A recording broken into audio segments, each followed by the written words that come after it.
औज़ुबिल्लाहि मिनश्शैतानिर्रजीम बिस्मिल्लाहिर्रहमानिर्रहीम सल्लु अलल हबीबी अल्लाहुम्मा सल्लि अला सय्यिदिना व मौलाना मुहम्मदिन व बारिक व सल्लिम व सल्लि अलैहि। बिस्मिल्लाहिर्रहमानिर्रहीम इन्नमा वलिय्युकुमुल्लाहु व रसूलुहु वल्लज़ीना आमनुल्लज़ीना युक़ीमूनस्सलाता व यु'तूनज़्ज़काता व हुम राकिऊन व मन यतवल्लल्लाह व रसूलहु वल्लज़ीना आमनू फ़इन्न हिज़्बल्लाहि हुमुल गालिबून। सदक़ल्लाहुल अज़ीम। जुमा समाअत फरमाइए। अल्लाह वहदहु लम यज़ल इरशाद फरमाते हैं, तुम्हारा दोस्त सिर्फ अल्लाह है और उसका रसूल है। ईमान वाले हैं वो भी दोस्त हैं जो नमाज कायम करते हैं, फिर ज़कात देते हैं, और वो अल्लाह के सामने जो आजिज़ी से झुकने वाले हैं, ये सारे तुम्हारे दोस्त हैं। और जो अल्लाह और उसके रसूल और ईमान वालों को दोस्त बनाए तो बेशक अल्लाह की जमात ही गालिब है। ये इन आयात का तर्जुमा है।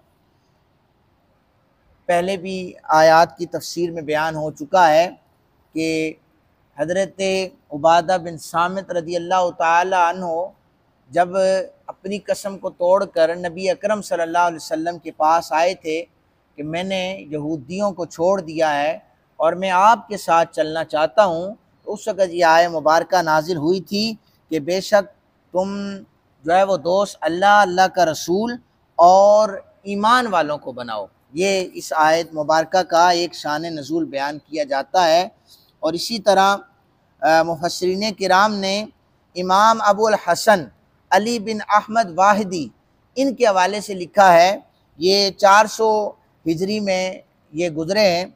वो कहते हैं हज़रत जाबिर बिन अब्दुल्ला इस हदीस पाक के रावी हैं। अब्दुल्ला बिन सलाम रज़ी अल्लाह ताला अन्हु जो कि यहूद के बड़े आलिम थे, वो नबी अकरम सल्लल्लाहु अलैहि वसल्लम की खिदमत में हाजिर हुए थे। उन्होंने अर्ज़ की थी, या रसूलुल्लाह सल्लल्लाहु अलैहि वसल्लम, कबीला बनु कुरैज़ा और बनु नुज़ैर ने हमें छोड़ दिया है और हम से वो अलग हो गए हैं। उन्होंने कसम खाई है कि वो हमारे साथ नहीं बैठा करेंगे। हम आपके असहाब की मजलिस में बैठने की भी इस्तिताअत इसलिए नहीं रखते कि हम बहुत दूर से आते हैं, हमारे घर जो हैं वो मस्जिद से बहुत ज़्यादा दूर हैं। नबी अकरम सल्लल्लाहु अलैहि वसल्लम ने फिर ये आया मुबारका पढ़ी, ये जो पहली आया मुबारका है। ये पढ़ने के बाद हुजूर ने फरमाया, तुम्हारा दोस्त सिर्फ अल्लाह है, उसका रसूल है और ईमान वाले हैं। आया मुबारका की तिलावत कर लेने के बाद मेरे आका करीम सल्लल्लाहु अलैहि वसल्लम मस्जिद शरीफ में तशरीफ ले गए। वहाँ पर मुसलमान क़याम और रुकू की हालत में थे, नमाज पढ़ रहे थे। अब यहाँ पर इनफिरादी जमात का ज़ाहिर हुजूर सल्लल्लाहु अलैहि वसल्लम बाद में आए तो इनफिरादी नमाज ही होगी, सुन्नत पढ़ रहे थे। तो कुछ रुकू की हालत में थे और कुछ क़याम की हालत में थे। बाहर एक साइल खड़ा हुआ था, मंगता, वो खड़ा था। उससे पूछा कि क्या इनमें से तुम्हें किसी ने कुछ दिया है? वो साइल इशारा करके ना कहने लगा, वो जो रुकू की हालत में है ना, उसने मुझे एक अंगूठी दी है। जो रुकू की हालत में है उसने मुझे अंगूठी दी है। वो रुकू की हालत में कोई और नहीं, हजरत अली बिन अबी तालिब रज़ी अल्लाह ताला अन्हु। उसने कहा कि हालत रुकू में उन्होंने अंगूठी दिया है। तो नबी अकरम सल्लल्लाहु अलैहि वसल्लम ने फरमाया, तुम इन लोगों को दोस्त बनाओ जो कि नमाज भी पढ़ते हैं और रुकू की हालत में भी मदद करते रहते हैं। ये हैं मुसलमान जिन्हें दोस्त बनाएं।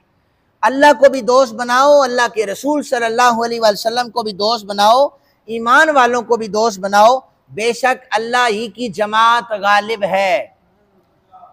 फिर आगे जो आया मुकद्दसा है, और जो अल्लाह और उसके रसूल और ईमान वालों को दोस्त बनाए तो बेशक जमात उसी की गालिब है। यहाँ पर फरमाया कि जिन लोगों ने मुसलमानों की रजा जोई के लिए यहूद की दोस्ती और उनके हलफ को तोड़ दिया मुसलमानों के साथ चलने के लिए, और जिन लोगों ने यहूद की दोस्ती को कायम रखा, हर दो को ये पैगाम कुरान पाक दे रहा है, ये खबर दे रहा है कि देखो जमात अल्लाह की गालिब आएगी, जमात रसूलुल्लाह की गालिब आएगी।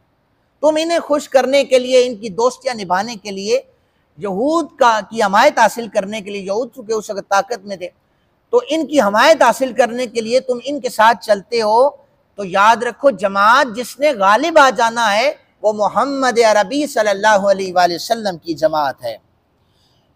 और फरमाया कि शैतान की जो जमात है ये कभी भी गलबा नहीं पा सकेगी, इसको कभी भी गलबा हासिल नहीं होगा। शैतान ने जब ये कहा था कि मैं तुम्हारे बंदों को, तेरे बंदों को गुमराह करता रहूंगा, अल्लाह वाहदहुल यज़ल ने फरमाया जो मेरे मुकर्रबीन होंगे, मेरे रास्ते पे चलने वाले होंगे, तो उन्हें गुमराह नहीं कर सकता।